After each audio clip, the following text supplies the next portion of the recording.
ঢাকা টাঙ্গাইল মহাসড়কে আছেন সহকর্মী রিয়াজ রায়হান। যাচ্ছি তার কাছে। রিয়াজ, মহাসড়কে দেখা দেয়া যে যানজট তা কিছুটা কমলো কিনা? কিছুক্ষণ আগে দেখছিলাম যে যানজট আছে, তো সবশেষ কি অবস্থা?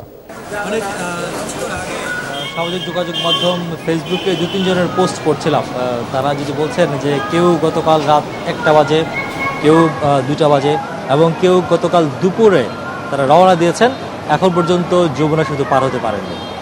তো এই যদি হয় অবস্থা, তাহলে বুঝতে পারছেন যে মহাসড়কগুলোতে যানজট কী পরিমাণ। বিশেষ করে উত্তরের যারা পথ ধরেছেন নিজের বাড়ি যাওয়ার জন্য, তাদের দুর্ভোগটা আসলে মূলত চন্দ্রার মতো কিছু জায়গা রয়েছে, যে জায়গাগুলোতে বড় রয়েছে এবং সেখানে 2-3টি সড়ক একসাথে মিশেছে, সংযোগ স্থল রয়েছে, সেখানে যানজটের মাত্রাটা বেশি রয়েছে। পাশাপাশি আমরা হাইওয়ে পুলিশের তৎপরতা দেখেছি।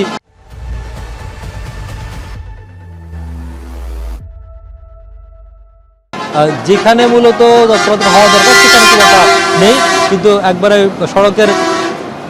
সড়কের পাশে তারা অবস্থান নিয়ে কাজ করছে, যে কারণে যানজটগুলো নিয়ন্ত্রণ করা যাচ্ছে না। আপনি দেখছেন যে এখানে যেই ফ্লাইওভারটির মূলত গাজীপুর থেকে এসছে, সে গাজীপুর থেকে একেবারেই টাঙ্গাইলের মাঝামাঝি পর্যন্ত বা মির্জাপুর পর্যন্ত যেই সড়কটি রয়েছে, সড়কে পুরোটাই যানজট রয়েছে বা গাড়ির ধীরগতি রয়েছে।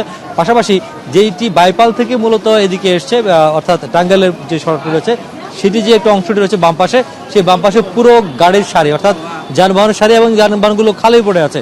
আপনি দেখতে পাচ্ছেন যে 3টি সারিতে যানবাহন দাঁড়িয়ে আছে। শুধুমাত্র একটি পথ রয়েছে যে পথ দিয়ে গাড়িগুলো যেতে পারে, সেটি দেওয়া হচ্ছে এবং হাইওয়ে পুলিশের সামনেই। অর্থাৎ যাত্রীরা এবং এখানকার বাস কাউন্টার যারা রয়েছেন, তারা অভিযোগ করছেন যে হাইওয়ে পুলিশের অসহযোগিতার জন্য মূলত যাত্রীদের ভোগান্তি হচ্ছে এবং যাত্রীরা নিশ্চিন্তে বা নিরাপদে যেতে পারছে না, অথবা স্বস্তিতে তাদের যে যাত্রা শেষ সময়ের সেটি তারা করতে পারছে না। রিয়াজ, যেমনটা দেখছিলাম এখনো যানজট আছে। ঢাকা টাঙ্গাইল মহাসড়কে ছিলেন রিয়াজ রায়হান।